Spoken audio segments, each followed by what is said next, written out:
To understand the integrity of a vector field, imagine a defined space where the internal behavior is governed by specific rules. Even if you define the internal vector properties, such as how the field expands or swirls at every point inside that space, this information is insufficient on its own to define the field's identity.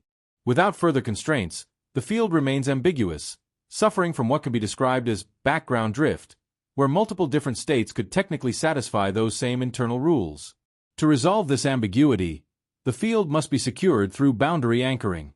This process involves fixing the field's behavior at the very edges of the volume it occupies. By establishing a boundary condition, such as fixing the flow passing directly through the surface or the movement along it, you provide a necessary anchor for the internal properties.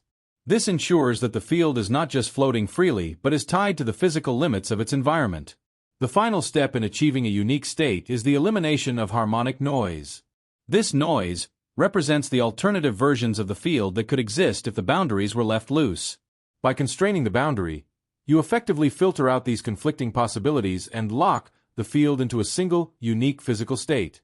This mathematical certainty ensures that the field is perfectly defined throughout the entire volume, with no room for interference or drift.